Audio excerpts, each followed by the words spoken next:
En tout cas, merci pour votre présence. Pour introduire un petit peu le thème de l'engagement collaborateur, donc je me présente, je suis Jean-Baptiste de Valère, je suis président fondateur de Steeple.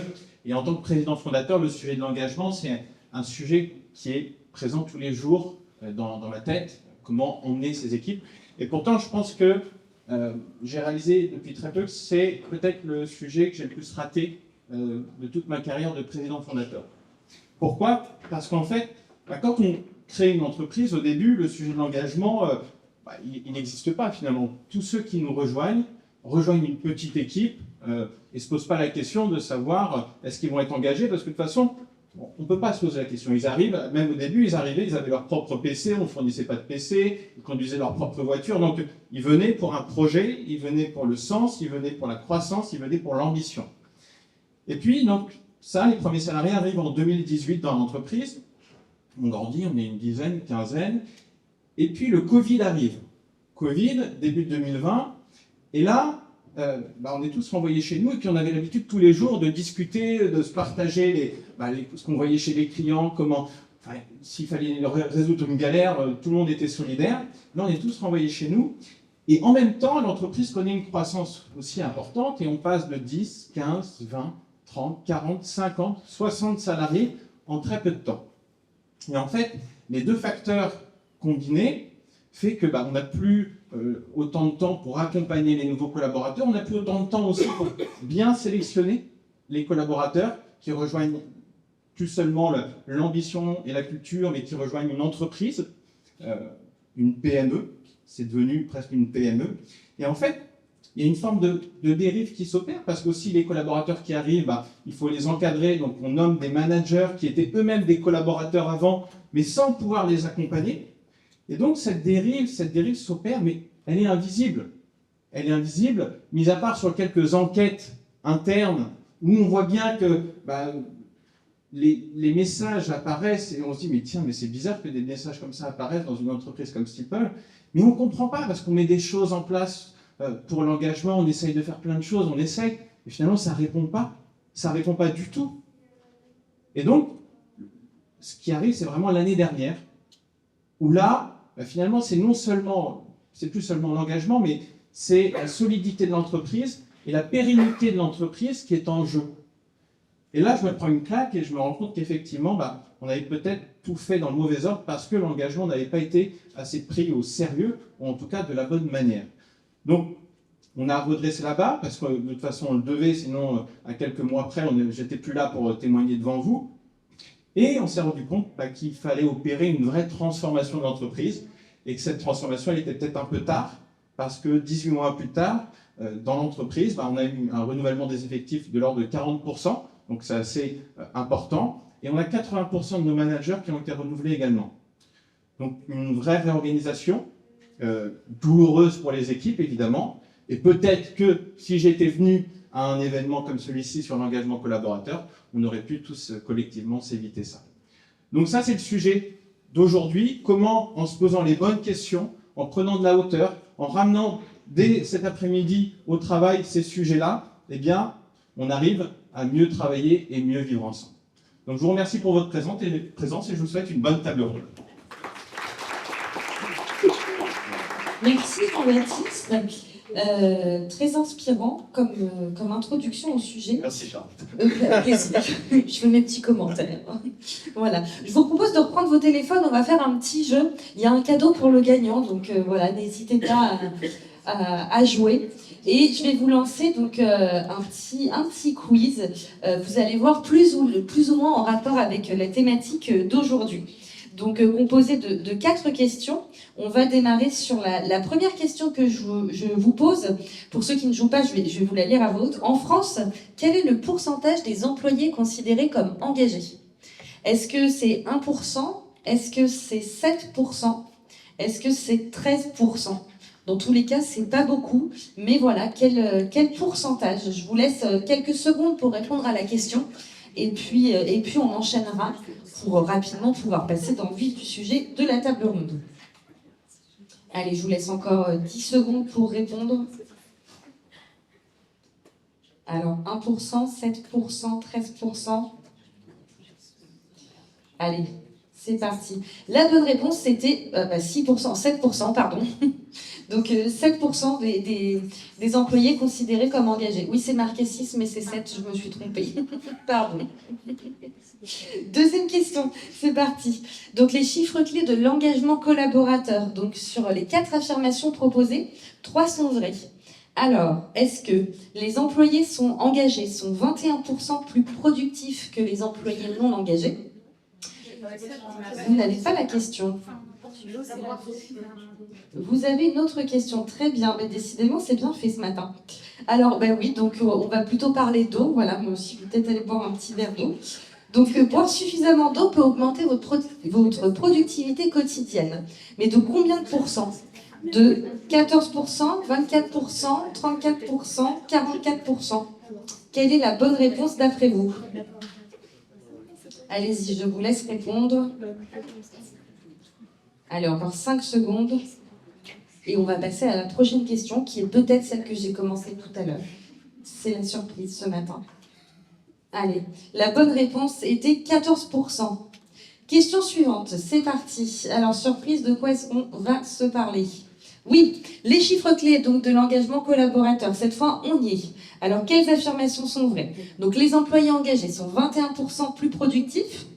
Les entreprises avec un taux élevé d'engagement des collaborateurs sont 22% plus rentables. Les collaborateurs engagés sont 41% moins souvent absents que les employés désengagés. Et dernière affirmation, les entreprises très engagées enregistrent 79% de turnover en moins. Il y en a 3 vraies, une fausse, donc vous avez 3 cases à cocher. Voilà, je vous laisse encore 10 secondes. Et en attendant, on va regarder un petit peu le classement, où est-ce qu'on en est. Ah, il y a des égalités. Alors, est-ce qu'on est fini sur cette 3e question? Allez, je bloque. Voici les 3 donc, qui étaient vraies. Donc, c'est celle sur le turnover qui n'était pas vraie. Dernière question. Alors là, on va plutôt parler de faits. Donc, on est sur 2 affirmations qui sont vraies sur cette question. Et la question est, pour quelles raisons, un peu étrange, je vous l'avoue, des personnes ont-elles déjà quitté leurs emplois? Est-ce que quelqu'un a quitté son emploi car cette personne n'aimait pas le bruit que faisait le tiroir à dossier quand quelqu'un le fermait? Est-ce que quelqu'un a démissionné en donnant l'excuse qu'il n'aimait pas se lever le matin? Qui aime? Est-ce que quelqu'un a démissionné car son bureau était trop haut? Ou enfin, est-ce que quelqu'un a quitté son emploi car l'eau du robinet n'était pas à son goût? Il y en a 2 vrais quand même sur ces 4. Hein. Alors d'après vous? Allez, je vous laisse 10 secondes et puis on va clôturer la question et le quiz et laisser place à nos intervenants. Allez, 5 secondes. Hop. Bon, les raisons, c'était que le bruit du tiroir et le fait de ne pas aimer se lever tôt le matin. Félicitations à Céline. Qui est Céline? Bravo Céline. Bravo. Bravo. Et vous pouvez voir après la table ronde et vous pourrez avoir votre petit cadeau. Voilà, et maintenant je vais laisser la parole à Anne, l'animatrice de la table ronde. Merci Charlotte. Bonjour à tous et puis bienvenue, on est ravis de vous accueillir aujourd'hui. Donc comme l'a dit Charlotte, moi c'est Anne, je suis responsable marketing et communication chez Steeple, mais en l'occurrence je serai surtout votre animatrice pour cet événement. Et comme je ne vais pas parler toute seule pendant 1 heure, et ben on va accueillir nos intervenants. Je vous remercie d'applaudir Célica Tellier, Julien Dupoté, Erwan Bienvenu et Jean-Baptiste de Belair. Il n'y a pas de comptable. Je vais vous laisser vous présenter directement et puis nous parler un petit peu de votre entreprise. Bon, merci beaucoup. Merci Anne, merci Jean-Baptiste de m'accueillir ce matin. Bonjour à tous et à toutes. Je m'appelle Célica Tellier et je suis un des fondateurs de Choose My Company. Choose My Company, on est une entreprise à mission et notre vocation, notre raison d'être est d'améliorer la relation au travail pour tous. Et quand on parle de tous, on parle de salariés, de stagiaires alternants, de candidats qui soient recrutés ou non, de clients. Et ensuite, on a une partie de notre activité où ce sont des élèves qui notent leur établissement d'enseignement supérieur. Donc, en fait, c'est toute la chaîne, du début à la fin de la relation au travail. Alors, comment est-ce qu'on fait ça? Choose My Company est une grande plateforme SaaS avec des millions d'avis dessus. On collecte des avis de ces parties prenantes. On les analyse pour s'améliorer et ensuite on délivre également des labels, on fait des classements. Donc je vous invite tous à aller vous procurer une copie des Échos du 22 novembre prochain où vous aurez nos classements Happy at School. Voilà ce que l'on fait. Donc je passe mes journées dans un monde absolument passionnant de ce qui fait lever des collaborateurs le matin pour venir ou pas venir au boulot. Merci. Bonjour à tous. Julien Dufossé, je suis le refondateur de Carmen Conseil. C'est un cabinet de conseil en gestion de projets informatiques. Donc en gros, nous on aide des entreprises bordelaises à mettre en place des nouveaux outils informatiques. Vous allez chez Cultura, ils ont un outil d'encaissement, nous on les aide à les mettre en place. Aujourd'hui, nous sommes 12 collaborateurs et nous intervenons uniquement sur la place bordelaise. Alors moi, c'est Erwan Bienvenu, je travaille dans une grande enseigne mondiale qui est McDonald's. Donc je suis aujourd'hui directeur des ressources humaines, à peu près 650 salariés. Je suis client Stipple depuis fin 2019. On remercie notre patron, on a été bien aspiré juste avant le Covid. Nous, ça nous a permis une communication claire avec tous nos salariés et ça nous a évité, grâce à ça, dépenser beaucoup moins d'énergie. Voilà, à communiquer. Et donc, pour finir le tour de table, donc Jean-Baptiste, vous avez eu l'occasion de m'entendre juste avant, juste pour vous redonner un petit peu de contexte par rapport à mes prises de parole sur la table ronde. Donc, Stipple, c'est une entreprise de plus de 100 salariés, composée à 90% de collaborateurs qui sont au siège à Rennes. Et après, on va retrouver des commerciaux itinérants partout en France et en Allemagne, Italie et Espagne. Merci beaucoup et merci à tous pour votre présence. Alors, on va se parler d'engagement. Donc l'engagement déjà, contrairement par exemple à cette personne qui a démissionné parce qu'elle n'aimait pas se lever le matin, pour le coup moi j'adore me lever le matin et ça m'a beaucoup surprise de découvrir ces chiffres et ces fun facts. Alors je dis pas ça parce qu'il y a mon patron au bout de la table, mais c'est une vérité. Et du coup donc l'idée c'est maintenant de comprendre qu'est-ce qui fait qu'on a des collaborateurs engagés dans leur travail, qu'est-ce qui fait qu'en France on n'a que 6%, 7% du coup, maintenant Charlotte on a confusé avec les chiffres, 7% de collaborateurs qui se disent engagés dans leur entreprise. Donc on a de la marge de progrès et on va découvrir déjà quelques pistes. Donc pour commencer, l'engagement finalement, c'est un grand terme. Qu'est-ce que c'est pour vous ? Je commence. Clairement, pour moi, l'importance de l'engagement, c'est de fidéliser forcément les équipes. Nous, on est dans un domaine très concurrentiel. Donc chef de projet, directeur de projet informatique, il y a plein de sociétés qui sont en recherche. Donc nous, on doit les fidéliser déjà et recruter les meilleurs. Donc il y a deux sujets, donc c'est primordial qu'ils soient engagés. Et là, par exemple, cette année, je croise les doigts, mais il y a 0 départ. Donc je considère que l'engagement est bon pour l'instant chez Carmen. Je peux encore avoir des surprises, il me reste 1 mois à tenir bon. Alors pareil, l'engagement, c'est important. Chez nous, on a dans notre entreprise un turnover naturel qui sont des étudiants qui sont là pour un petit job, mais notre intérêt est également de pouvoir fidéliser et garder nos salariés engagés dans l'entreprise pour pouvoir garder de l'expérience au sein de l'entreprise. Voilà. Alors peut-être je peux compléter ça juste avec quelques chiffres. Qu'est-ce qu'on sait de l'engagement collaborateur aujourd'hui? Alors, chez Choose My Company, tous les ans, nous faisons une grande étude baromètre. En 2024, on a presque 115 000 salariés qui ont répondu à notre questionnaire. Alors, juste un point de vue méthodologique, parce que on aime beaucoup Gallup, j'admire beaucoup. Maintenant, on pose des questions qui sont un peu différentes. Il y a 18 questions dans notre questionnaire. Donc, c'est comme Gallup, mais on rajoute des questions sur la partie transactionnelle de la relation au travail, c'est-à-dire le salaire et les benefits, les avantages. Et on pose des questions sur la RSE, qui ne se retrouvent pas dans le questionnaire Gallup. Et l'autre chose, c'est la définition de qu'est-ce qui est engagé ou pas engagé. Chez Gallup, c'est que des personnes qui notent 5 étoiles à toutes les questions. D'accord? Donc, c'est une mesure qui est très exigeante. Ceci dit, les 7% de personnes qui sont engagées selon cette définition, je pense que ça nous aide à enfoncer le clou sur l'idée que l'engagement est important et il faut s'en occuper. Voilà. Donc, juste un peu de contexte. Donc, qu'est-ce qu'on sait en 2024 de l'engagement? Alors, on a à peu près 64% des gens qui disent qu'ils sont motivés et heureux au travail tous les jours. Et il y a un peu moins de 7 personnes sur 10 qui disent qu'ils recommandent leur entreprise. D'accord? Alors, derrière ça, ce sont deux chiffres qui baissent. Ça fait 10 ans que nous faisons ce baromètre. C'est la première fois en 10 ans que ça baisse. Chacun baisse de 2 points. Peut-être vous dites que 2 points, c'est pas beaucoup. Sur 115 000 personnes, c'est énorme. Donc, qu'est-ce qu'il y a derrière ça? En fait, c'est la première fois on voit vraiment des fissures qui apparaissent dans la relation au travail.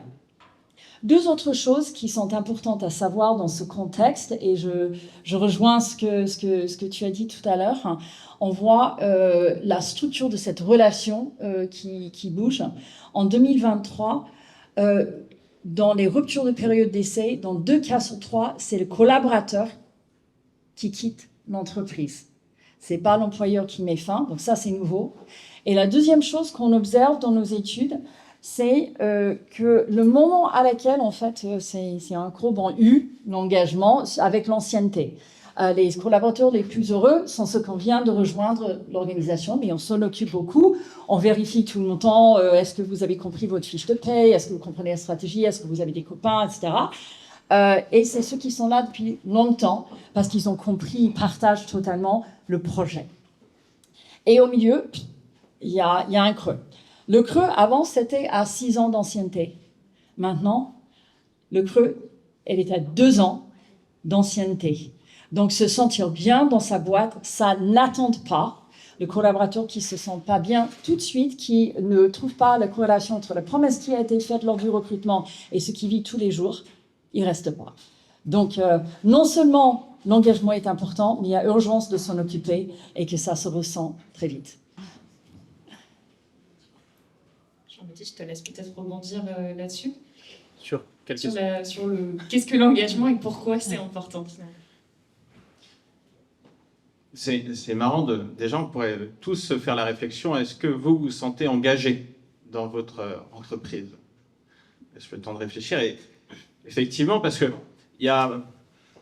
des fois on pense que l'engagement c'est qu'une histoire d'entreprise et que c'est que la responsabilité de l'entreprise. Nous, on a vraiment choisi, et c'est pour ça que je vous disais en introduction qu'il y a eu des départs, et je te rejoins, c'est que l'engagement est un sujet personnel. C'est un sujet du collaborateur. Alors évidemment, le rôle de l'entreprise est de mettre en place des choses pour favoriser l'engagement et des fois éviter de tuer l'engagement. On y reviendra.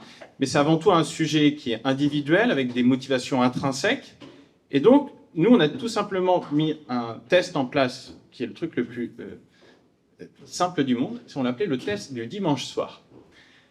Et quand le dimanche soir, vous allez vous coucher et vous n'avez aucune envie d'aller vous coucher parce que vous n'avez aucune envie de vous lever le lundi matin, il y a peut-être un problème. Et savoir identifier déjà ce problème, et nous on dit, il n'y a pas de problème. Si jamais vous n'avez pas envie de vous lever, vous venez en parler à votre manager. Et si c'est le manager le problème, vous venez en parler au RH. Et donc, déjà faire ce test, alors évidemment une fois on est fatigué le dimanche soir, ça arrive, faut pas tout envoyer balader sur un dimanche, mais par contre si c'est répétitif, vous devez être capable de vous connaître et de vous écouter pour justement aller en parler à votre manager. Si je peux juste rebondir sur quelque chose que tu as dit, il y a 2 mots qui sont importants. Le premier, c'est l'engagement. Mais l'engagement, c'est quelque chose de transactionnel qui est dans la durée. Si vous allez dans le dictionnaire, c'est ça que vous allez trouver. Mais le mot motivation. La motivation, c'est une notion beaucoup plus immédiate et qui est beaucoup plus proche de ce que vivent les collaborateurs aujourd'hui. Et c'est tout simplement, j'ai envie. Et la motivation, c'est l'envie de faire quelque chose multiplié, le désir de faire quelque chose multiplié par l'énergie que l'on est prêt à y mettre. C'est quelque chose de très personnel, comme le sens est personnel, et comme on va y venir tout à l'heure, les questions de culture, valeur, etc. Donc c'est un sacré cocktail qu'il faut gérer quand on est patron. Eh ben, super transition, parce qu'on allait parler culture et valeurs, justement. Donc, concrètement, on sait que là, tu as parlé de sens, de motivation. Comment, finalement, l'entreprise, par sa culture, par l'établissement de ses valeurs, va pouvoir déjà au moins se définir, se positionner, pour que le collaborateur, ensuite, puisse savoir s'il y adhère, finalement, ou pas. Ok. Bon, peut-être juste pour commencer, c'est l'idée de quoi est-ce qu'on parle quand on parle de culture d'entreprise. Et parce qu'on a beaucoup de mots valises, que ce soit la bienséance, la bien-pensance, j'y vais pas, Madame de Funès, et le sens, etc. Donc, quand on parle de culture d'entreprise, c'est les croyances partagées au sein d'une organisation et les comportements observables dans lesquels elles sont traduites. Donc, c'est comment les gens ils font leur job, comment est-ce qu'ils arrivent à atteindre ou non les objectifs. Et tout le challenge de la culture et donc les valeurs et l'alignement entre ce qui est souvent très aspirationnel de la part des patrons et la réalité de comment les gens ils font leur taf. Et c'est quand il y a contradiction entre les deux que ça devient compliqué. Et je voudrais rebondir sur quelque chose que Jean-Baptiste a dit tout au début, et là je parle en tant que patron et pas en tant que chercheur, c'est la structuration de la culture. Quand on est seed stage, on est tout petit, tout le monde est là pour le projet, c'est l'adrénaline constante, on se lève le matin, la question de se lever le matin, en fait on bosse les week-ends, le soir, etc. C'est un vrai trip. Ensuite, quand on commence à être 20, 30, il faut commencer à structurer, et quand vraiment, chez Choose My Company, on est 70, quand on va scaler, il faut formaliser. D'une part, et quand on formalise, il faut faire participer les collaborateurs, parce que la claque que moi j'ai pris, c'est le jour où on l'a fait pour la première fois en 2019, c'est les mots que moi j'avais envie d'utiliser pour décrire ma boîte, c'était pas les mêmes qu'utilisaient les collaborateurs. Et donc on a pris les mots des collaborateurs, on l'a incorporé dans le cocktail qu'on avait envie de créer tous ensemble pour arriver à la raison d'être d'améliorer la relation au travail pour tous. Je me permets juste de rebondir. Sur le nombre, à partir de 20, effectivement, il faut bien structurer. Nous, chez Carmen, aujourd'hui, on est 12, mais on a quand même mis en place un livret d'accueil avec les valeurs, parce que c'était important de les partager. Alors nous, elles sont super simples, les valeurs, c'est rigueur et bonne humeur. Notre métier, c'est de livrer des projets, donc il faut être à l'heure, à nos réunions, il faut les animer, il faut faire des comptes rendus. C'est pas très compliqué, mais on peut le faire avec la bonne humeur. Et ça, c'est génial. Et ça, c'est quelque chose que on a, tous les carménaires, enfin les consultants, ils ont cet ADN vraiment. Bon, on ne sauve pas des vinos. Enfin, on ne doit pas manger non plus. Donc voilà, et c'est bien. C'est facile à communiquer. Il faut que ça soit simple, en fait, les valeurs. C'est ça, tout a été dit, et l'important, nous on l'a vécu aussi, pensant effectivement qu'on communiquait très bien et on avait un super outil, on pensait qu'effectivement tout était acquis en dessous, que les valeurs elles étaient bien transmises, mais la réalité de l'être humain c'est qu'on peut dire quelque chose et ça peut être compris différemment. Depuis peu on a compris ça et on fait répéter ce qu'on a dit à un moment donné, on le fait réécrire. Et effectivement on se rend compte que c'est la communication et c'est important pour que tout le monde entende bien le même message. Quand on est un grand nombre, effectivement, 10, 20, ça va assez vite et on peut se parler sur nous 650, mais sans aller au-delà de tous nos salariés, ne serait-ce que nos 13 directeurs et le COMEX. C'est des fois on se rend compte que tout n'est pas entendu comme on voudrait que ça soit. Donc il est important de répéter. La communication, c'est essentiel dans tout ça. Sur la question de la culture, je rejoins beaucoup de choses, parce que il y a beaucoup de mots aussi, culture, valeur, on se dit à quoi ça sert finalement. Et nous, très tôt, on était une quinzaine, on a formalisé dans un superbe culture book la culture de l'entreprise. Et finalement, des années plus tard, je me suis rendu compte que ce culture book, on l'avait fait avec les collaborateurs du départ, mais les collaborateurs qui avaient rejoint l'entreprise n'adhéraient pas forcément à cette culture. Et je m'en suis rendu compte quand on m'a dit tiens, la culture a changé, il faudrait changer le culture book. Et là, je me suis dit non, il y a un problème. Et en fait, le problème, la culture de départ et garder cette culture de départ qu'on avait de chez Steeple, une culture d'agilité, une culture d'honnêteté, où on se dit les choses, une culture d'humilité, c'est ce qui a fait la force de Steeple au début, mais on avait perdu ça. Pourquoi? Parce que tout simplement, on n'avait pas expliqué aux bonnes personnes ce que c'était cette culture et ce qu'étaient ses valeurs et à quoi ça servait. Et donc, parmi ces bonnes personnes, évidemment, tout le monde est une bonne personne, mais il y en a deux qui sont des parties prenantes.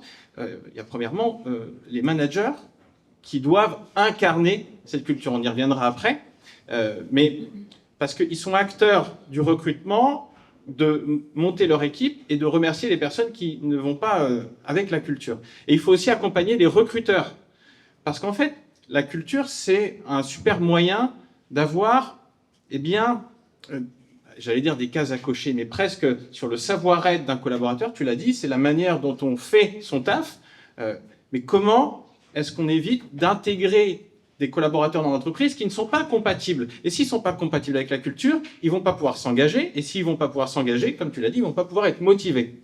Et donc, comment on traduit ça? On traduit ça par une grille d'entretien avec des questions à poser pour avoir les réponses sur est-ce que cette personne a démontré de l'agilité dans son parcours, parce que, encore une fois, on peut se sentir chez Steeple comme un poisson dans l'eau si on aime l'agilité, si on aime que tout change. Il y a des collaborateurs qui vous disent moi je m'ennuie quand tout est tout pareil, donc il faut du changement. Et vous en avez d'autres qui vous disent mais moi j'ai aucune envie que ça change.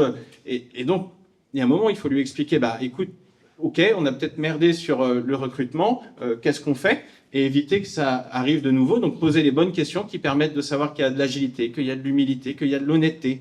Parce que nous, on préfère une vérité mal dite qu'une vérité pas dite. C'est une culture d'entreprise. Donc donner des guides aux managers, au recrutement, pour faire rentrer les bonnes personnes dans la culture et faire grandir l'entreprise comme ça. Okay. Parce que tu l'as dit justement, hein, il y a ce côté, la responsabilité à la fois au recrutement, une culture peut être clivante, mais en même temps justement, c'est comme ça qu'on sait si on va pouvoir entrer dans l'entreprise et si on va s'y épanouir. Mais il y a aussi justement, les managers qui viennent incarner ces valeurs ont une grande responsabilité dans le fait derrière d'entretenir la motivation du collaborateur. Est-ce que, je ne sais pas, parmi vous, certains savent de tête combien de personnes en 2023 ont quitté leur entreprise à cause de leur manager? Vous avez une idée? Sur 100 personnes? Ouais, en pourcentage, ouais. Alors, je ne sais pas s'il y avait 100 personnes. Et moi, j'étais très surprise d'apprendre que c'était 70%. Vous y étiez, là? Parfait. Donc, c'est quand même énorme. Donc, justement, comment les managers, comment le management vient interférer ou impliquer les collaborateurs pour favoriser l'engagement? Alors moi, clairement, je dis toujours, il faut être exemplaire pour inciter à l'exemplarité. C'est super important de montrer qu'on est là pour l'équipe. Donc moi, par exemple, j'ai un point hebdo avec chacun des consultants que je ne saute jamais. C'est ma règle d'or. Alors chez les clients, chaque fois que je les accompagne sur le management, ils me disent « Ah non, mais moi j'ai pas le temps, je saute le point avec mon équipe. » T'as tout faux. « Ah, j'ai même pas le temps de boire un café avec mon équipe. » Arrête le management si tu prends pas le temps de boire un café. Donc ça, c'est super important, c'est le point hebdo. Ensuite, on a, donc je saute jamais de points, on a des points trimestriels durant lesquels, on fait ça au restaurant, durant lesquels je leur demande un axe d'amélioration pour moi. Donc la dernière fois, il y a une collègue qui m'a dit « Julien, quand on fait les points hebdo, je vois tes yeux bouger en visio. » Et c'est perturbant, je sais que tu m'écoutes, mais c'est perturbant. Donc maintenant, je mets les mains comme ça et j'écoute vraiment activement. Voilà, et ensuite, pour les engager, moi par exemple, je passe un entretien inversé. Je passe le même entretien que eux passent, que je leur fais passer. Donc c'est exactement la même grille qu'eux. Je leur demande si j'atteins mes objectifs, s'ils considèrent que j'atteins mes objectifs, quelle formation je vais suivre, et je vais jusqu'au salaire. Je leur demande, moi je voudrais avoir 5% d'augmentation, et là en février, ils m'ont dit, nous on voulait t'augmenter de 10%. Je leur ai dit, on va pas se disputer, hein, on va pas augmenter de 10%. Mais c'est génial en fait de faire ça, parce que derrière, ils sont super engagés. C'est top. Je trouve l'idée très bonne. Alors oui, c'est important. Nous, on a beaucoup de jeunes managers, et effectivement, la clé, c'est la formation, l'accompagnement. Et dans cette relation avec leurs salariés, effectivement, une des clés chez nous, un peu partout, c'est comment on va intégrer le nouveau salarié dans l'entreprise. Est-ce qu'on lui explique bien la notion de hiérarchie? On se rend compte, nous, qu'on a eu des cas, des fois, où on embauche des salariés et ils ne supportent pas d'être managés, finalement, d'être pris en faute ou d'être corrigés. Donc c'est vraiment cet accompagnement managérial et nous, beaucoup de jeunes managers, on a un gros travail là-dessus. Je me rends compte que sur cette nouvelle génération de managers, nous, on a c'est la prise de responsabilité du poste. Là où on pêche, où on se rend compte qu'il faut qu'on réexplique, parce que, mine de rien, un manager chez nous, il est responsable d'un centre de profit, et avec tout ce qui va avec. Donc, c'est vrai que quand on a 20 ans et qu'on gère un centre de profit dans le secteur, c'est pas toujours évident, mais c'est vraiment on doit passer ce temps, nous en tout cas, c'est ce temps de compréhension. On a mis en place d'ailleurs récemment des petits ateliers de mise en situation, de situations difficiles dans l'entreprise. Et ça, je pense que c'est vraiment la clé et on va multiplier ça pour leur donner le plus de chances de réussir et de finalement mieux accompagner les petits jeunes. Leur faiblesse dans le management fait que ils encadrent pas correctement et il y a plusieurs niveaux dans l'entreprise. Finalement, on perd de la compétence et un niveau opérationnel plus élevé. Tu veux... Oui. Je reviens sur les managers à 2 titres et je vais commencer par ce que Erwan vient de dire. Être manager, et même ce que Julien il nous a dit, être manager, ça prend du temps. Et les managers aujourd'hui n'ont pas assez de temps et d'espace pour manager. D'une part et d'autre part, il faut qu'ils soient confiants dans ce rôle. Ils ont des responsabilités à la fois opérationnelles mais aussi d'encadrement. Et ici, ils ne se sentent pas équipés. Ils ne se donnent pas le temps d'avoir ces conversations importantes avec des collaborateurs, de vérifier que les messages soient compris, que les objectifs soient clairs et de se sentir capable d'avoir des conversations qui sont compliquées pour que le petit étincelle reste une petite étincelle, il n'y a pas de feu à la maison.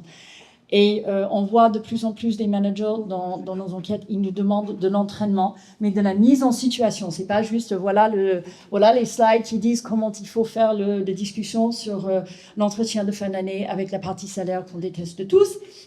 Parce que c'est compliqué et on ne fait pas toujours plaisir, c'est de s'entraîner pour qu'ils soient préparés, se sentent armés pour aller dans ces discussions. Donc, il faut les soutenir, il faut leur donner du temps pour manager dans leur job.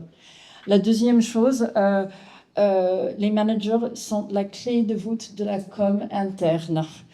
Ils sont, en fait, on voit dans les études, il y a 10 points d'écart entre le niveau d'engagement de quelqu'un qui a des responsabilités managériales et quelqu'un qui est contributeur individuel. Pourquoi?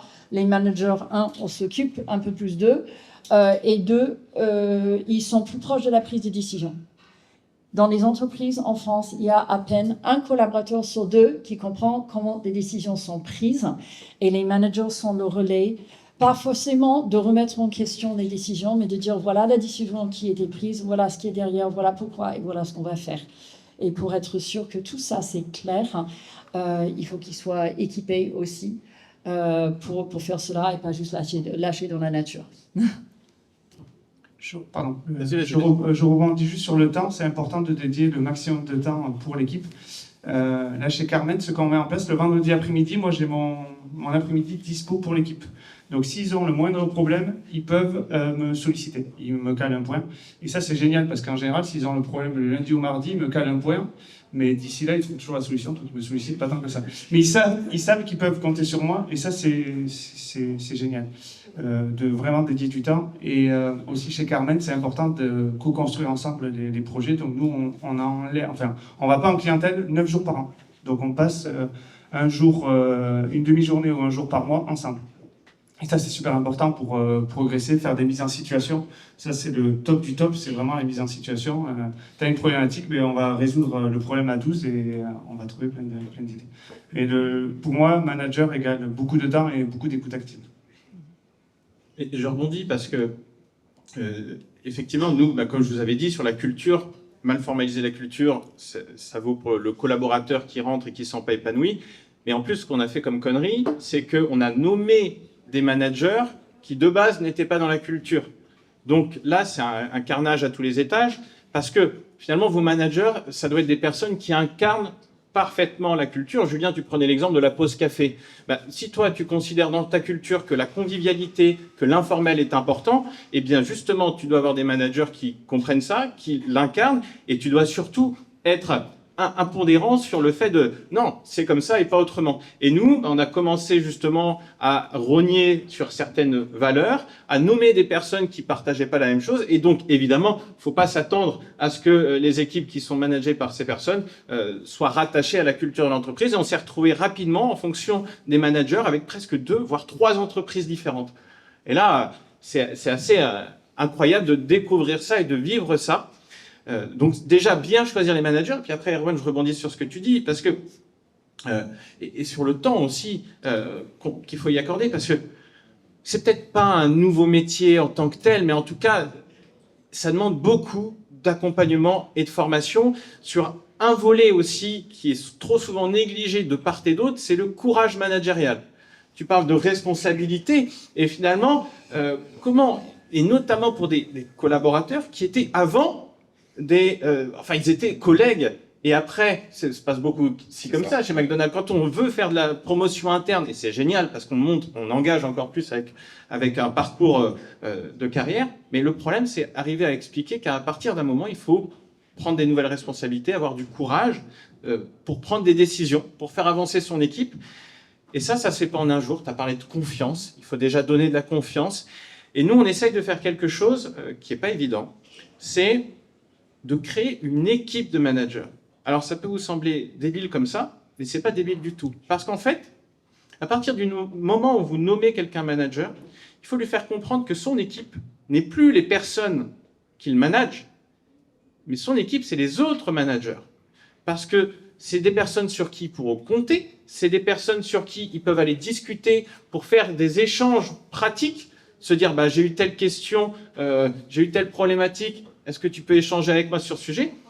Et pas se tourner tout de suite vers le collaborateur. Donc ça prend beaucoup de temps, mais c'est de la même manière, il faut faire du team building, il faut faire beaucoup de communication entre les managers. Je me permets, tu as entièrement raison, mais je pense qu'on a 2 équipes. Tu as l'équipe que tu manages et l'équipe des autres managers. Parce que c'est important. Moi, par exemple, je suis le seul manager dans l'équipe, mais un jour par mois, je vais dans une association de dirigeants et on échange sur les problématiques. C'est important de se nourrir de l'extérieur parce que si on reste enfermé, on est les meilleurs, tout ça, et c'est l'expression que j'avais appris, si tu te crois le plus fort, t'es mort. Donc il faut surtout pas... Je partage, mais je tire l'élastique dans l'autre sens parce que le réflexe, c'est toujours de se tourner vers son équipe qu'on manage et d'oublier ses pairs. Effectivement, et tu l'as dit justement, il y a ce côté, alors tu le relevais, c'est le cas, le côté de la communication des managers qui va être essentiel pour insuffler du sens au fur et à mesure, au fil de l'expérience des collaborateurs. Et bien justement, comment cette communication aujourd'hui, elle est mise en place? Alors il y a les managers qui peuvent être un relais, il y a d'autres canaux parfois qui sont mis en place. On a Erwan qui utilise Steeple par exemple. Comment vous communiquez en interne pour maintenir l'engagement des collaborateurs dans le temps et justement éviter qu'au bout de 2 ans, on ait tout le monde qui perde à la fois. Alors, cette communication et le rôle du manager dedans, il y a 2 niveaux. Il y a le premier niveau quels sont les messages autour du projet de l'entreprise. Et quand on parle de projet de l'entreprise, c'est le lien entre l'activité business, l'activité commerciale, parce qu'on est là pour ça, il faut se le dire, avec la stratégie, la culture, et ensuite la vie de tous les jours et comment est-ce qu'on exécute. Donc, il y a ces messages-là, il faut équiper les managers. Ils n'ont pas le temps et pas toujours le savoir-faire de reformaliser les messages. Ils ont besoin d'éléments de langage pour pouvoir transmettre pour justement le message soit compris de la même manière sur toute la ligne. Et dans les conversations, c'est très utile de juste demander aux collaborateurs alors qu'est-ce que tu as compris et on voit ce qui revient. c'est une manière très rapide et très utile de faire ça. Et la deuxième, et au milieu de tout ça, c'est d'avoir un nombre limité de canaux. Il y avait une démultiplication de canaux pendant le Covid, avec le site intranet, les mails, le newsletter de la semaine, les stand-up qui en visio, etc. Et les collaborateurs, ils ont besoin de un endroit où aller chercher l'information pour que tout le monde soit gagné. Ensuite, c'est dans le one-to-one. Et c'est là, on est dans une conversation, on est dans une relation. Et quand on dit relation, on dit relater et essayer d'écrire une histoire ensemble. Et c'est là où c'est une conversation ouverte, où on est là tant pour raconter mais aussi pour écouter de manière active et de poser des questions. Ça commence par « Comment vas-tu ?» Ça passe sur « Qu'est-ce que tu travailles sur quoi ?» pour vérifier est-ce que tout le monde va vers les mêmes choses. Et ensuite, qu'est-ce que tu comprends ou qu'est-ce que tu as appris? Et comment est-ce que je peux t'aider? Donc, c'est des conversations comme ça qui permettent de voir si tout le monde est aligné. C'est marrant parce que je suis entièrement d'accord avec toi. Les points hebdo, nous, c'est comment ça va sur la mission, comment je peux t'aider, et question-réponse. Et sur le comment ça va, comment je peux t'aider, maintenant, il me dit non, c'est bon. Et une fois, j'ai une problématique perso, donc j'étais pas à 100% dans le boulot, ça arrive à tout le monde. Et je faisais les points hebdo avec les équipes, ils me disaient, mais là, c'est pas toi c'est nous qui allons t'aider, c'est pas toi. Et j'ai trouvé ça génial, en fait. Le fait de tendre la main, et à un moment donné, il te le renvoie. Et sur la communication, quelque chose que je fais depuis le début de l'année, tous les vendredis matins, j'envoie un message à toute l'équipe avec mes 3 victoires de la semaine, mon point irritant, parce qu'on a tous des points irritants, et toutes les informations. Comme ça, et c'est ma main courante de la semaine, donc ça me prend très peu de temps, mais au moins ils sont au courant de tout. Et ça permet derrière d'échanger, ils me disent « Ah, t'as fait ça, t'as été voir Steeple, c'était quoi ?» Donc voilà, j'aurai la question vendredi, et même s'ils connaissent Steeple. Alors c'est ça, c'est la notion, je dirais que nous, dans nos équipes, c'est cette notion d'équipe, de manager en fait, où dès qu'il y en a un effectivement qui est un peu à l'écart, ça nous est arrivé sur toute cette nouvelle génération de managers où finalement, ce que je disais tout à l'heure, le message n'est pas bien compris par tous, la prise de responsabilité. Donc on a des managers qui ont l'impression au quotidien et se donnent et ont l'impression de bien faire le travail, mais finalement, inconsciemment, parce qu'ils n'ont pas la connaissance, ils n'ont pas toutes les infos et tous les objectifs, amènent les équipes sur un service au sens inverse de ce que le reste de l'équipe de managers fait. Donc ce qui est important, c'est qu'ils arrivent à se dire les choses, à communiquer ensemble, même quand c'est pas bien, effectivement, il faut savoir le dire également, et quand c'est pas bien, on peut faire que mieux. Donc valoriser aussi les défaites, c'est important, et dans ces notions d'équipe, voilà, en tout cas chez nous, la notion d'équipe, de gestion, de manager et d'assistant manager est très importante. C'est ce qui va faire la différence pour le bien-être de nos salariés au quotidien. Tu veux... Je voudrais juste revenir sur l'idée de la confiance. De temps en temps, on entend les managers qui disent « mais toutes ces histoires de confiance, reconnaissance, etc., feedback, c'est du flan ». En fait, toutes ces choses, ils ont une conséquence opérationnelle très importante. Et donc, même si on n'est pas on n'est pas une grande extrovertie de la relation, etc., c'est important. La confiance, à quoi ça sert? Ça sert à ce que on raconte la vérité l'un à l'autre vite et bien, pour qu'on sache quand quelqu'un est en difficulté et on peut l'aider avant que ça file trop loin. La reconnaissance, faut en donner, oui, ça fait du feel good, mais ça a pour objectif de faire répéter des comportements qui font réussir. Donc, ce sont des temps et des zones de relations qui sont importantes, qui ont une résonance opérationnelle extrêmement importante quand on est manager. On a intérêt à les faire et comprendre à quoi ça sert. Le sujet de la communication, il est au cœur de tout sur les sujets d'engagement et aussi sur le sujet du sens. Et nous, même pour une entreprise qui fait de la communication interne, on s'est beaucoup trompé sur la communication interne. Pourquoi? Parce que communiquer, c'est pas juste communiquer, c'est être vu et être compris. Et ça c'est clé pour communiquer du sens. Moi, j'aime beaucoup cette histoire, je ne sais pas si vous la connaissez, je l'entends souvent, c'est celle du tailleur de pierre sur le sens. Je vois des oui, je vois des non aussi. Donc, c'est une histoire, c'est quelqu'un donc qui passe sur un chemin, donc il faut s'imaginer un chemin, et il voit un tailleur de pierre sur le bord de la route. Et le tailleur de pierre, il est là et il fait sa pierre magnifique. Il est là, il taille vraiment avec passion, avec engagement, avec même de la motivation. Alors le passant est là, mais il ne peut pas s'empêcher d'aller voir le tailleur de pierre et lui demander « Mais monsieur, qu'est-ce que vous faites avec tout cet engagement ?» Et il lui répond, je construis une cathédrale. Et elle sera là dans des centaines d'années. Et en fait, c'est cette question du sens, de comment est-ce qu'on arrive à expliquer aux collaborateurs que faire un hamburger, ça permet de donner du bonheur à une famille. On avait ce sujet aussi beaucoup de la grande distribution, où finalement, pendant le Covid, la grande distribution, on s'est dit, en fait, on nourrit la France. Et nous, on sait finalement, même chez Steeple, on fournit un outil qui permet à des collaborateurs non connectés d'avoir accès à l'information, de resserrer les cols bleus et les cols blancs, de faire en sorte qu'il n'y ait pas de discrimination. Et finalement, on n'arrivait plus à communiquer ça dans l'entreprise. On avait arrêté.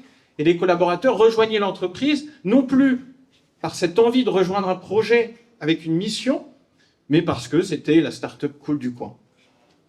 Et donc, on a entrepris très récemment un travail avec un outil qu'on appelle les OKR. Parce que qu'est-ce qui se passait? C'est souvent aussi que ce sens, cette mission de l'entreprise, descendait au niveau du management, et puis après, en fonction de s'ils étaient bons ou pas, ça retombait au niveau des équipes.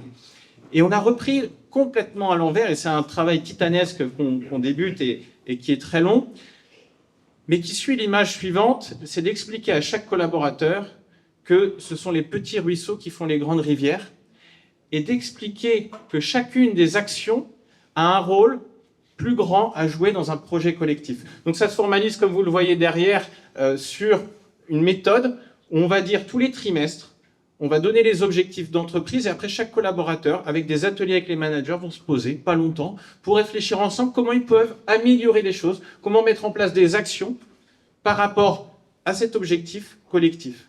Et après, évidemment, on retranscrit ça dans un fichier et ils sont redevables vis-à-vis de l'entreprise des actions qu'ils ont entreprises. Et comme ça, mais c'est incroyable, c'est qu'on arrive à avoir une flotte de plein de petits bateaux indépendants, mais qui avancent tous dans la même direction. Je trouve ça super bien, les OKR. Venant de la data, je pourrais t'aider si tu veux, le reporting. Chez Carmen, chaque consultant, donc son objectif, c'est de faire la mission chez le client, ça c'est sa priorité, mais il est aussi référent d'un sujet en interne chez Carmen Conseil. Donc là, par exemple, il y a Caroline qui gère les posts LinkedIn, c'est publié tous les mardis, je ne l'ai pas vu. Ça a été validé avec l'équipe, je leur fais confiance, donc je ne sais même pas c'est quoi le thème, il faudra aller voir. Mais c'est super important de responsabiliser. Par exemple, le séminaire, on fait un séminaire de 2 jours, enfin, à l'extérieur, du mercredi au vendredi en juin. On définit le budget ensemble et je suis au courant de rien. Donc jusqu'à me retrouver à faire de la poterie alors que je n'avais jamais fait ça de ma vie. Mais c'est génial. Et ça, le fait de responsabiliser, c'est top. Et un dernier point, c'était se dire les choses. On l'a pas dit, mais on a parlé beaucoup de communication, mais c'est important de se dire les choses. Il y a des fois, ça va pas. Des fois, il y a des consultants, on s'accroche, mais on se dit les choses. Et ça va beaucoup mieux que se mettre sous le tapis, ça s'envenime, et après, ça fait... il y a d'autres personnes qui rentrent là-dedans, donc il faut vraiment se dire les choses pour avoir des équipes engagées. Pour moi.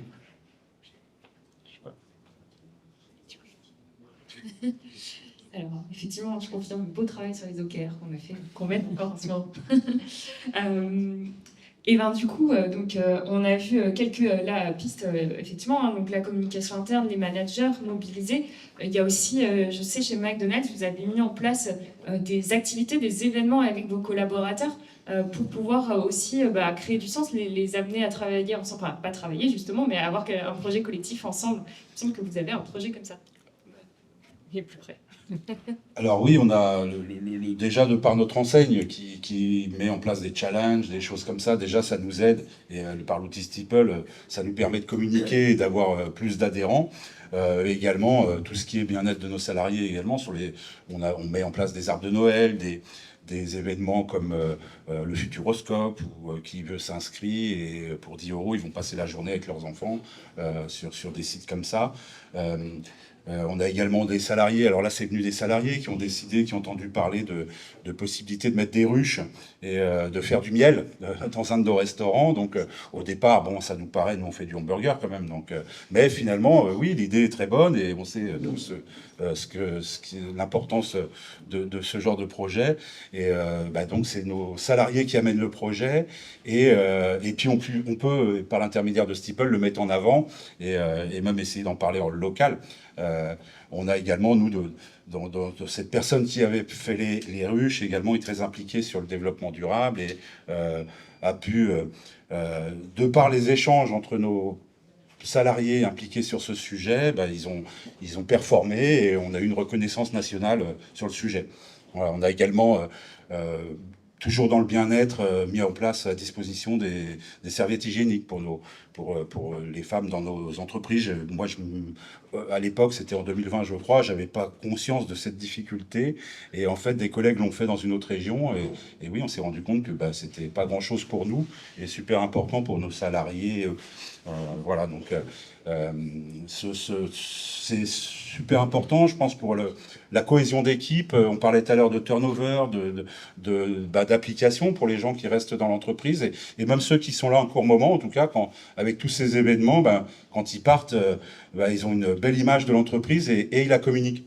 Ça nous permet, dans certains restaurants, de quelqu'un qui part, il nous amène aussi un salarié, finalement, parce qu'il a parlé en bien de l'entreprise. Donc, c'est plein de petits événements. Et ce que je trouve génial, c'est que ça met en valeur beaucoup de nos salariés. Et ça, c'est génial. Je me permets de rebondir, Erwan. Les serviettes hygiéniques, on m'en a parlé il y a 15 jours. Et donc, pour la première fois de ma vie, j'ai été en acheter pour le mettre dans les WC de Carmen Conseil. Mais j'ai trouvé l'idée géniale. Voilà. Et pour le bien-être des collaborateurs, moi, l'année dernière, tous les consultants, ils prennent leur journée d'anniversaire. Ils prenaient leur journée, désolé, je ne travaille pas, je pose un CP. Et là, à la fin d'année, je dis, pour faire l'effet waouh, maintenant, on leur offre leur journée d'anniversaire. Donc, ils ne travaillent pas la journée d'anniversaire, ils sont payés. Donc là, ils envoient des posts à chaque fois, ils disent, voilà, tiens, j'étais à l'ouverture à 9h à Bègle, voilà, j'ai été me faire masser l'après-midi, je trouve ça, c'est sympa. Il faut toujours essayer de trouver des choses un peu différentes, mais moi, les serviettes, je ne pensais jamais faire ça, et je trouve ça top, et ça montre la liberté de parole aussi dans une société, je trouve. C'est ça qui est bien. Pour qu'on me demande, j'ai trouvé ça génial. C'est une très bonne idée. Nous, pour les anniversaires, on fait carte cadeau, par exemple, pour les anniversaires, les naissances, et on le communique évidemment via Steeple, ce qui permet en tout cas de fidéliser encore certains de nos salariés. Je ne vais pas dire reste pour ça, mais ça permet, on a beaucoup de mères de famille par exemple. Aujourd'hui, je suis fier de pouvoir dire qu'on a des équipiers qui ont 20 ans d'ancienneté dans l'entreprise. Donc alors que notre entreprise était décriée pour ces jobs, ces personnes sont très heureuses et c'est des ambassadeurs même auprès des clients et auprès de leur famille. Justement, oui, vas-y, tu vas rebondir. Est-ce qu'on va parler de la mobilité interne après? J'ai pas une question spécifique là-dessus, donc tu peux en parler. Parce qu'on n'en a pas parlé, et c'est un sujet qui était hier sur la table ronde. Et c'est vrai que quand on discute avec des dirigeants et quand on leur parle de mobilité interne, j'ai l'impression que ce n'est pas encore beaucoup développé, notamment dans des entreprises assez traditionnelles. Et pourtant, c'est un véritable levier d'engagement. Et quand je discute avec des patrons, ils me disent « Oui, mais attends, je suis déjà en galère du recrutement. Si j'ai un collaborateur qui va dans un autre service... Mais en fait, il faut se rendre compte qu'il y a beaucoup de collaborateurs qui en ont marre de leur boulot, pas de leur entreprise. Et offrir la possibilité à des collaborateurs de changer, tout en restant, parce qu'on a envie de le continuer, c'est un vecteur d'engagement qui est très puissant. Et donc, en discutant l'autre jour avec le chef d'entreprise, il me dit « Ah, mais en fait, ce que je pourrais faire, c'est celui qui veut passer sur le job qu'on recherche, on le met. Et puis, de toute manière, ça fait toujours qu'un seul job à chercher. Et ça fait une personne qui peut-être est fidélisée encore pour un cycle d'1 an ou moins, ou plus, on ne sait pas. Mais en tout cas, on apporte du changement. » C'est quelque chose que vous faites? Alors, tout à fait. Et on a la chance d'avoir plusieurs restaurants éparpillés entre Podensac et Blaye. Et c'est vrai que la vie de nos salariés fait qu'à un moment donné, ils déménagent, ils vont acheter. Et ça nous permet de pouvoir proposer effectivement un changement de restaurant, tout simplement. Et permettre aux gens de se rapprocher de chez eux. Et puis, avec la conjoncture, effectivement, quand on a une demi-heure, 3/4 d'heure de route, on passe à 5 minutes, ça fait la différence. C'est à pied, c'est en vélo, voilà.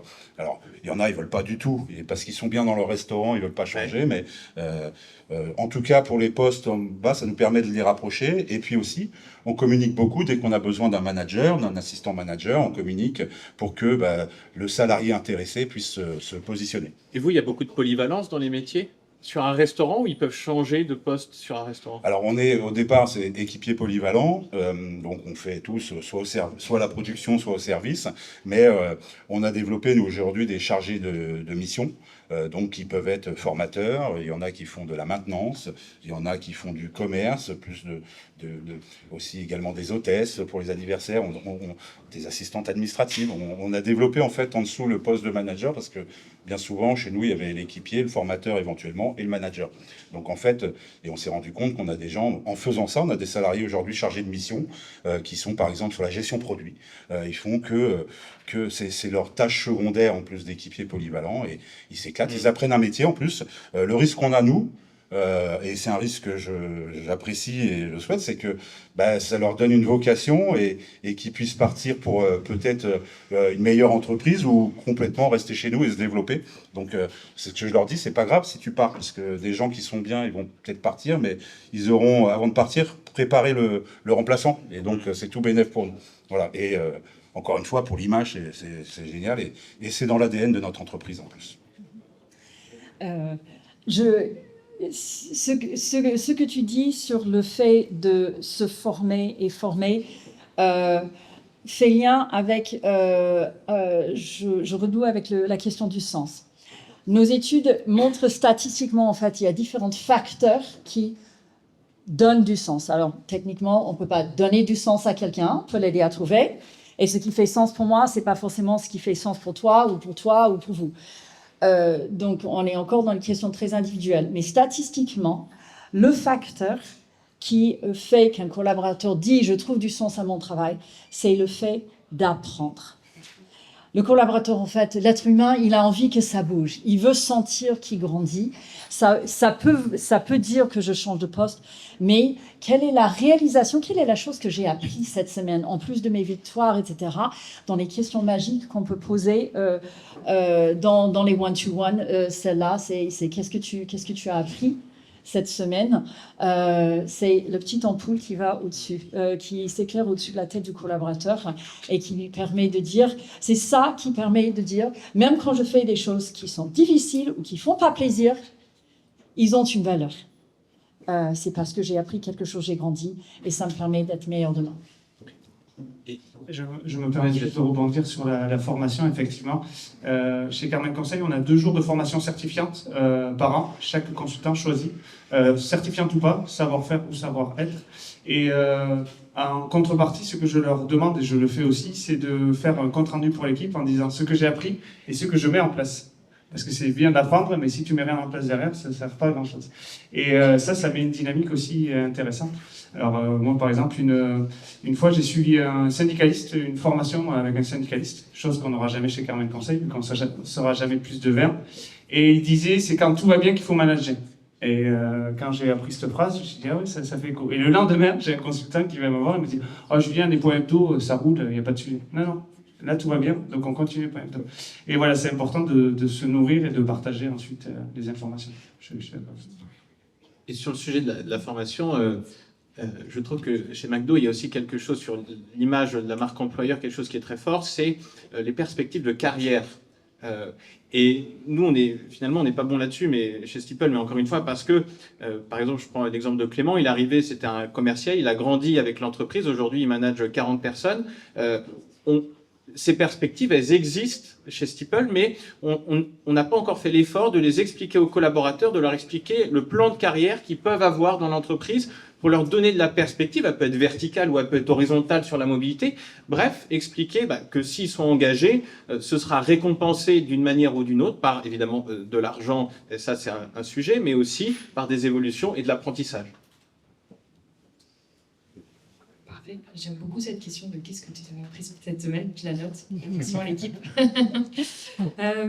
Et ben du coup, on va pouvoir maintenant se parler. Donc, vous m'aviez dit en introduction pourquoi l'engagement était au cœur de vos préoccupations. Donc, on a parlé de fidélisation dans vos métiers, d'attractivité, de marque employeur aussi, tout simplement d'avoir des collaborateurs qui ont compris la culture et qui sont investis dans leur travail. Et ben, quel impact, avec toutes ces actions que vous nous avez présentées, quel impact ça a eu finalement concrètement dans vos entreprises ?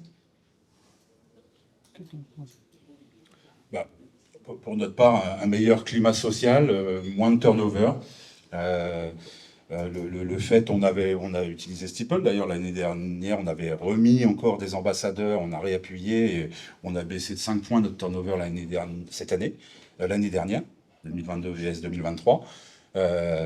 Une communication plus simple aussi, des remontées d'informations, de difficultés en fait rencontrées dans les restaurants qui finalement restaient dans les restaurants une époque, qui aujourd'hui font que je reçois, moi ou ma collaboratrice, on reçoit un message d'un salarié, d'un équipier polyvalent, même quelqu'un qui n'a pas forcément beaucoup d'ancienneté dans l'entreprise. Il a compris que s'il avait quelque chose qu'il ne trouvait pas normal, il peut le remonter. Alors j'aimerais bien aussi qu'il y ait des choses positives qui remontent plus, ça on va y arriver je pense, mais déjà ces choses, ces petites problématiques qui au départ sont juste des petits problèmes qui, tant que c'est pris à la racine, il ne va rien se passer, si on n'avait pas cette remontée d'informations, pourrait être dramatique à la fin. Moi, je l'ai dit en introduction tout à l'heure pour expliquer qu'est-ce que c'était l'engagement. Cette année, je répète, je suis très fier. On n'a aucun départ, donc sur 12 personnes. Donc voilà, j'espère que ça continuera. Après, je ne cherche pas non plus à fidéliser. À un moment donné, chacun fait son histoire. Et l'important, c'est de se dire, c'est peut-être le moment que nos chemins se séparent. Mais voilà, là, ça reste une bonne fierté cette année quand même. Je garderai 2024 une bonne année. Si je peux mettre dans un autre registre, donc chez Choose My Company, avec toute la partie label et classement, on est dans la réputation des entreprises. Et en fait, l'engagement, c'est au cœur de la réputation. Parce que l'engagement, c'est quelque chose d'émotionnel. Et c'est ça qui conditionne les choses que les gens racontent les uns aux autres. C'est ce que racontent les collaborateurs entre eux, autour de la machine à café, dans le comment tu vas, qu'est-ce que tu fais. Et c'est ce qu'ils racontent dans les dîners ou dans les couloirs à la fac ou à l'école de commerce ou autre, quand ils disent « alors c'est comment ton stage, c'est comment ton job ?» Et donc il est important de savoir ce qui se raconte dans cet espace-là, comment se sentent les gens, comment se sentent les collaborateurs dans une entreprise, parce que c'est ça qui nourrit l'histoire, qui partage à la fois à l'intérieur pour se motiver ou se démotiver entre eux, et ce qui raconte à l'extérieur. Il n'y a plus aucune frontière entre les deux. Et il est très facile d'aller pêcher quelqu'un qui travaille dans l'organisation dans lequel on est en train de postuler, ou dans l'équipe où peut-être on va évoluer au sein d'une organisation. Donc c'est stratégique.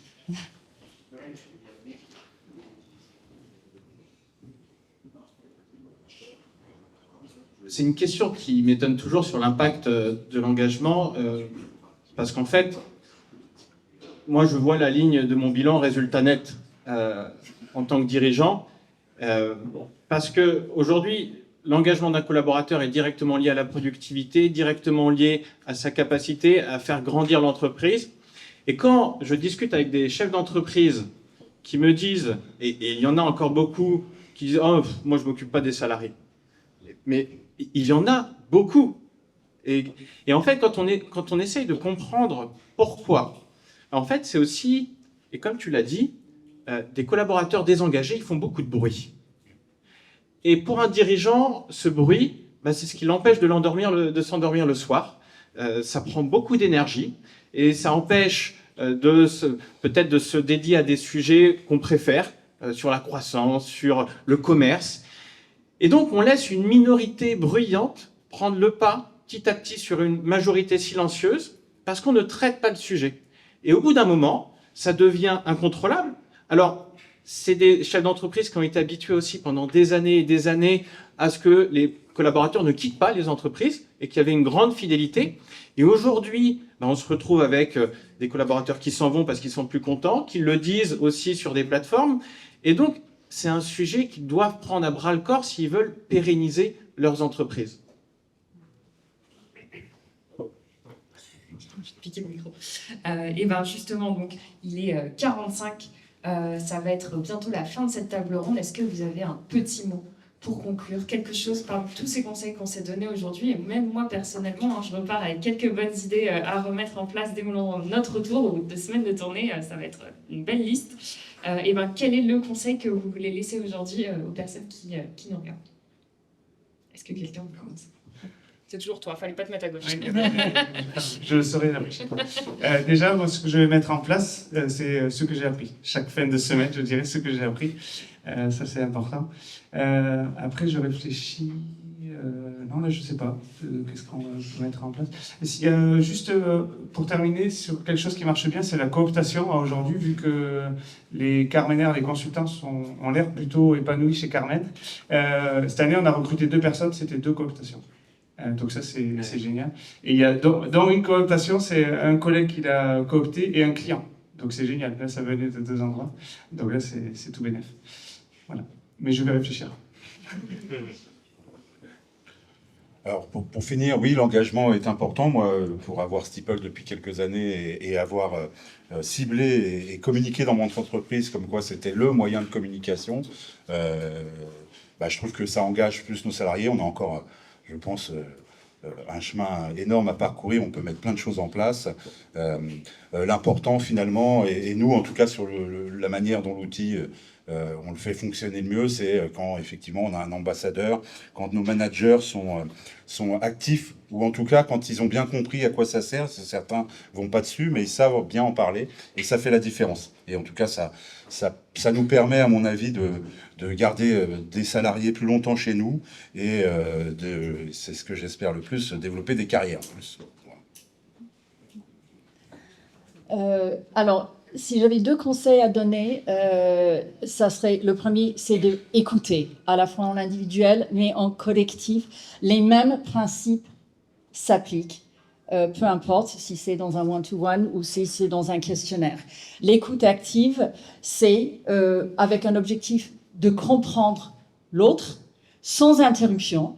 Donc, faire de l'écoute et de le faire dans les règles de l'art, avec une intention qui est claire, qui est de comprendre de la part de la direction, de laisser un temps et un partage transparent des résultats après. Il ne faut pas avoir peur, c'est le début du dialogue et toutes ces occasions sont des super moments de se connecter avec ces équipes.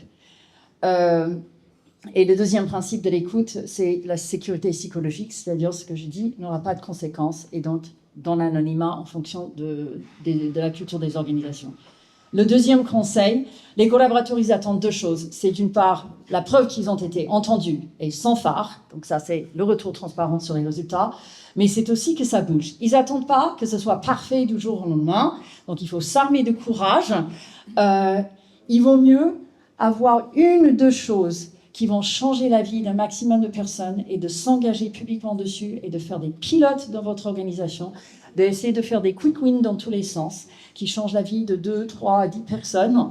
Et ensuite, dans votre prochaine enquête, vous êtes frustré à dire « mais en fait, on a fait plein de choses et personne ne les sent ». Il ne faut pas avoir peur de s'engager. La clé, c'est de prioriser, de s'engager publiquement sur ça et ensuite de faire des pilotes, de test and learn avant de déployer, bien sûr, quelque chose sur l'ensemble de son organisation.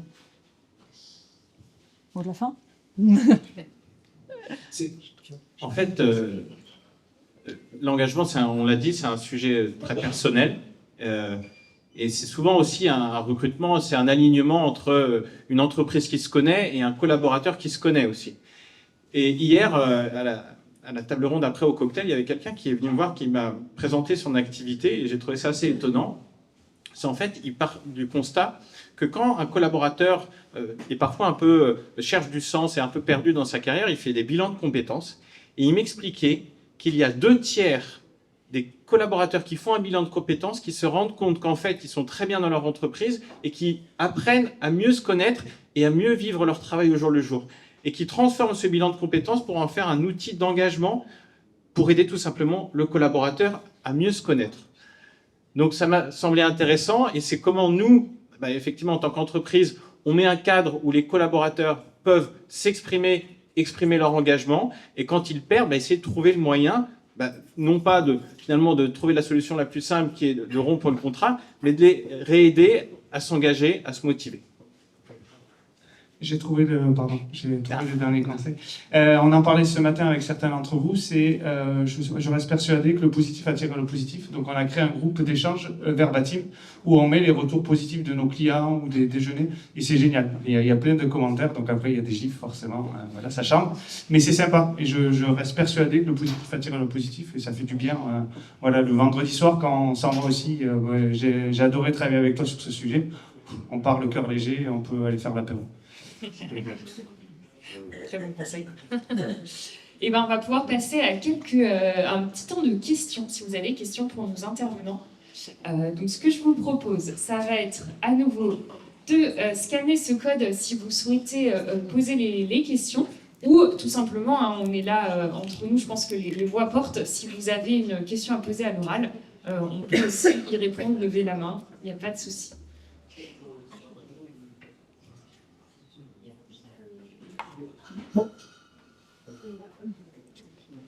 Je ne comprends pas ce que tu m'as dit, Charlotte.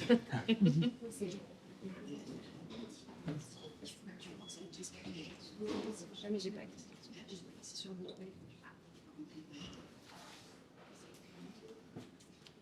Je découvre l'action. Quoi? Non, pardon. Des bonnes idées.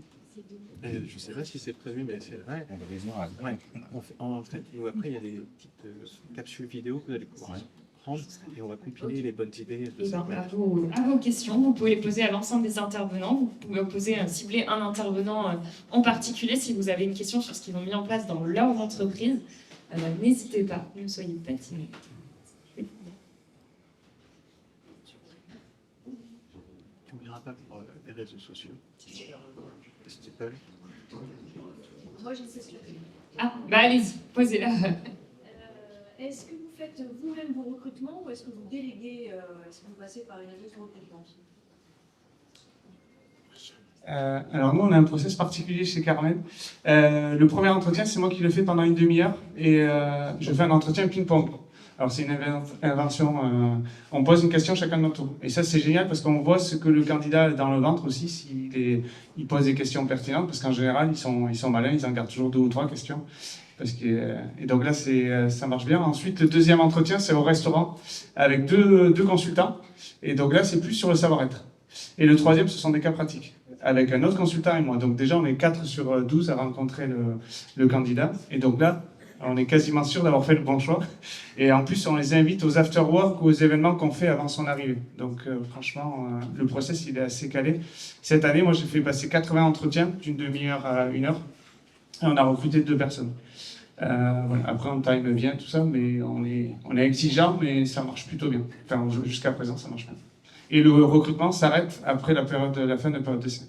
On l'annonce, voilà, tu es là, on a 4 mois de période d'essai, et ce sont les consultants qui choisissent si la personne reste. On a un Teams, on s'en fout de l'outil, et ils se positionnent. Donc par exemple, l'année dernière, on a prolongé une période d'essai, chose que je pensais jamais faire chez Carmen Conseil, et en fait, si, ils ont dit, mais là, sur ça, donc on a accompagné le consultant, et depuis, il est épanoui, il fait un super job, et il est vénéré par tout le monde aujourd'hui. Donc le process, il marche plutôt bien. Chez Choose My Company, nous, on fait nos propres recrutements. On se fait parfois aider en sourcing par des cabinets. Peut-être juste dans l'histoire de la structuration de la start-up, un recruteur était parmi les tout premiers, avec le responsable financier, était parmi les tout premiers fonctions support qu'on a rajouté à côté de toutes les fonctions opérationnelles, que ce soit le customer success, la tech et le sales. Pour ma part, chaque équipe de gestion s'occupe des recrutements équipiers polyvalents et moi j'interviens à partir des postes d'encadrant. Avec premier entretien téléphonique et après c'est plus l'équipe des opérations qui finalise un deuxième, voire un troisième entretien avant de le mettre en poste. Alors nous, on fait nos propres recrutements, mais parfois, 1 ou 2 fois, il y a eu un cabinet avec un copain avec qui on travaille des fois, et qui a abandonné le recrutement. Pourquoi ? Parce qu'en fait, il a vu qu'on était désalignés, et c'est des fois avoir un œil extérieur. Il dit, écoute, toi tu me dis un truc, mais tes équipes en interne me disent un autre truc, et Et le recruteur, même interne, dit un autre truc. Donc, et c'est pour ça qu'on n'avait pas réussi à aller au bout du recrutement. Et c'était un signe, et maintenant je m'en rends compte, d'un désalignement culturel. Donc des fois, avoir un œil extérieur, ça fait du bien. Alors, on a une question qui est arrivée à l'écrit. Comment mesure-t-on l'engagement des collaborateurs? Alors, on a un peu parlé de l'impact, mais comment finalement est-ce que certains d'entre vous ont mis en place des indicateurs de suivi de l'engagement? Nous, on a mis en place alors, 2 sujets. Un questionnaire mensuel où on demande la météo, alors classique, de 0 à 5. 0, je vais partir, et 5, je suis très bien. Et avec quelques questions à l'intérieur. Et tous les 2 mois, on fait la météo qu'on présente à toute l'équipe. Alors là, j'ai eu un cas le mois dernier. Il y a une collaboratrice, elle met 3 sur 5, avec en positif, que des points positifs, et 0 point négatif. Donc forcément, il y a un consultant qui a rebondi, il a dit, mais comment tu peux mettre 3 sur 5 alors que tu n'as que des points positifs? Et le sujet, c'était un différend entre la collaboratrice et moi. Et le lendemain, je lui dis, mais n'hésite pas à le dire, enfin, ça fait partie de la vie d'entreprise d'avoir des différends. Donc c'est comme ça qu'on mesure. Et dès qu'on est à moins de 4 sur 5, en général, voilà, je pose des questions, tout ça. Mais ouais, c'est comme ça qu'on fait chez Carmen. Alors, Choose My Company, on fait des questionnaires. Ceci dit, il y a des questionnaires d'engagement, il y a un listening strategy à avoir. Il y a des questions qu'on pose une fois par an autour du connexion avec le projet d'entreprise et des questions vraiment systémiques dans une organisation. Et ensuite, il y a des questions qu'il faut poser sur le bien-être opérationnel qui sont beaucoup plus fréquents. Et là, on retrouve, peu importe la manière dont on récolte l'information, nous, on a des outils pour le faire, on a un label autour de ça également. Mais on est vraiment dans le management de proximité, le fait d'avoir des outils et les compétences pour bien faire ce qu'on demande de faire et que ce qu'on attend de chacun soit clair et que les équipes collaborent entre eux. Parce que le soutien entre coéquipiers, c'est la glue d'une organisation. Et ensuite, au-delà de ça, je reviens à plusieurs choses qui ont été dites. Un collaborateur qui n'est pas engagé, ça se voit. Ça se voit par la manière dont il se tient, le fait qu'il dit tout va bien, tout va bien.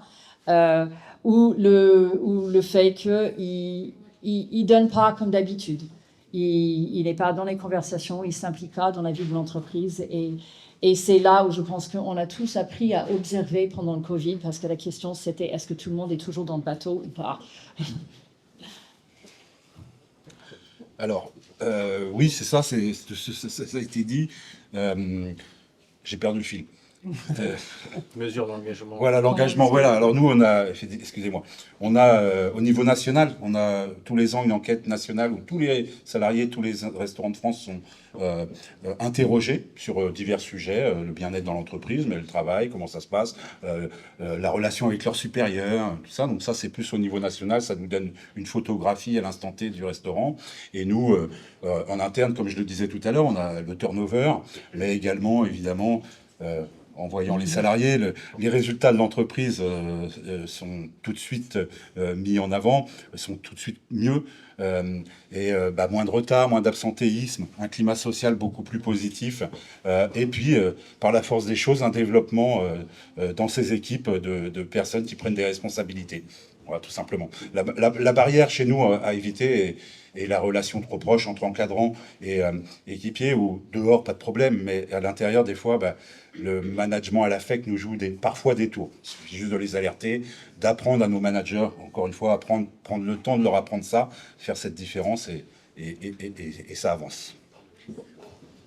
Il y a un sujet sur l'engagement au service de la performance de l'entreprise. Et finalement, quand je me faisais la réflexion, cette question, est-ce qu'on se poserait cette question d'une équipe de foot ou d'une équipe de sport collectif? C'est-à-dire, comment est-ce qu'on mesure l'engagement des joueurs d'une équipe de foot? À un moment, est-ce qu'elle gagne ou pas?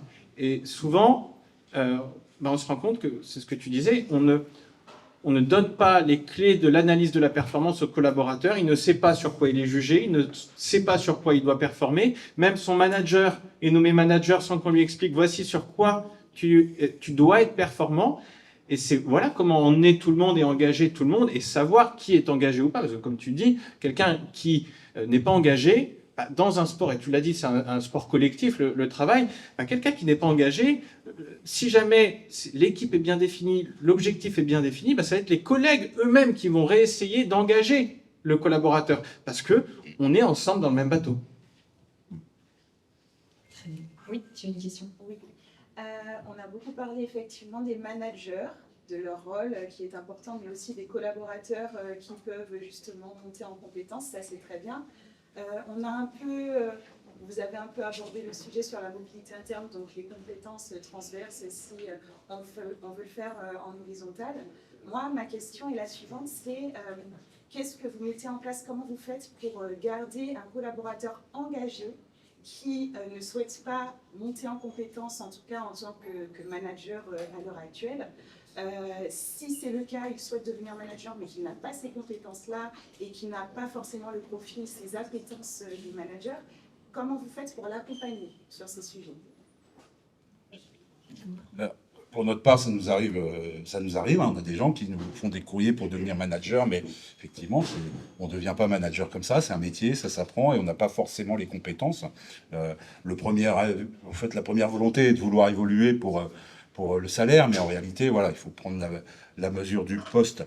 Ce qui est important, c'est de les écouter. On l'a dit, écouter, essayer de déceler chez la personne une autre compétence et pouvoir appuyer sur celle-ci. Moi, dans mon cas, on a des salariés où, oui, on est au niveau équipier polyvalent et il n'y a pas d'autres compétences. Et pourtant, ces salariés restent engagés dans l'entreprise. Je le disais tout à l'heure, des équipiers polyvalents qui ont 20 ans d'ancienneté. Et ça a été un sujet chez nous il y a 2 ans. Comment on fait pour valoriser ces salariés qui restent plus longtemps? Parce qu'on a mis effectivement de l'intéressement, des choses comme ça. Mais l'intéressement fait que celui qui est là depuis 3 mois et celui qui est là depuis 20 ans, à la fin, ils touchent la même chose. Donc ça nous a semblé pas juste. Et on a cherché un moyen de valoriser. C'est notre levier, c'est par les systèmes de primes où maintenant, effectivement, quelqu'un qui a 6 mois d'ancienneté va déjà toucher moins sur une prime que celui qui a 1 an d'ancienneté. Voilà. Et c'est un vrai sujet chez nous et je dirais que c'est presque un fil rouge, même pour mon département RH, c'est d'essayer de trouver toujours comment on va faire demain pour valoriser celui qui reste plus longtemps. Et qui reste plus longtemps, mais qui est au bon niveau opérationnel également et qui est impliqué dans l'entreprise. Quelqu'un d'autre souhaite répondre sur cette question? Moi, je n'ai pas de manager dans l'équipe, mais par contre, j'accompagne pas mal d'entreprises où il y a des managers et je leur dis, en fait, on a 2 possibilités pour évoluer dans une boîte aujourd'hui, c'est manager ou être expert dans un domaine. Et aujourd'hui, être expert, c'est pas assez valorisé dans le monde du travail, c'est ça qui est pas normal. Donc moi, tous les dirigeants que j'accompagne, je leur dis, valorisez aussi l'expertise, parce que c'est pas un métier facile d'être manager. C'est souvent le bureau des plaintes et voilà, et c'est pas facile toujours à gérer. Donc voilà, moi je pense, je réponds pas à votre question, mais clairement, il faut valoriser pour moi l'expertise technique. Pour moi, il y a une question d'écoute de qu'est-ce qui drive cette demande d'évoluer. Évoluer, il est défini de manière très limitée. Ça veut dire que je gère des gens et j'aurai une augmentation. Alors que parfois, ça peut être motivé, cette demande, c'est parce que je m'ennuie dans ce que je fais. Parfois, c'est une question de rémunération, c'est parfois une question de reconnaissance. Et souvent, c'est une question de formation également.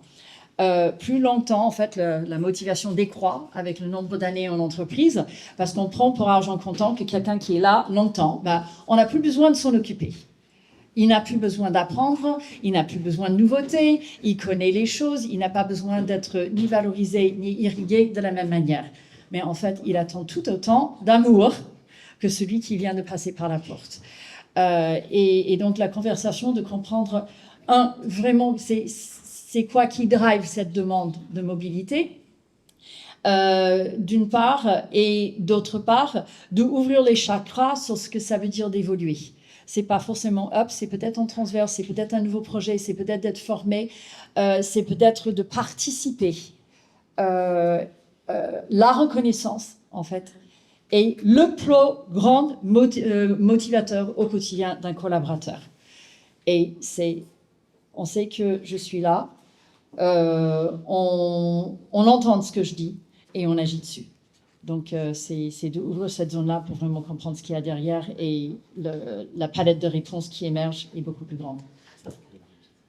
Si je peux rebondir sur ce que vous avez dit et l'expertise notamment, il y a une petite histoire. Alors, j'aime bien les petites histoires, mais donc c'est l'histoire de quelqu'un qui arrive. Il y a une grosse machine qui est en panne.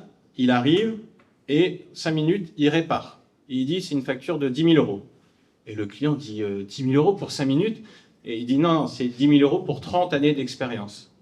Et ça, c'est comment est-ce que, en tant qu'entreprise, on arrive à déceler cette montée en expertise, comme tu expliques, et montrer aux collaborateurs que si il continue d'apprendre, parce que s'il est curieux, s'il a envie de continuer à s'améliorer, alors il a un chemin dans cette entreprise. Mais qu'on soit clair sur le fait que c'est une démarche vers l'avant du collaborateur pour monter en compétences. Alors, je rebondis juste. Chez Carmen Conseil, on est tous consultants sur la fiche de poste. Avant, on était chef de projet junior, senior, DP, directeur de projet. Et j'ai dit stop. En fait, on est tous consultants maintenant. Et après, on acquiert de l'expertise avec nos missions. J'ai pas envie de ce concours de barrette, voilà, chez Carmen Conseil. Et c'est apprécié par la plupart des personnes. Sauf une, il y a toujours 80-20. Et voilà, ça fait partie de l'histoire. Mais voilà, je pense que les barrettes sont importantes, mais ça fait pas tout. Eh ben, je vous propose qu'on aille poursuivre les échanges. Je vois qu'il y avait d'autres questions, mais on va pouvoir aller les poursuivre autour en plus d'une petite collation.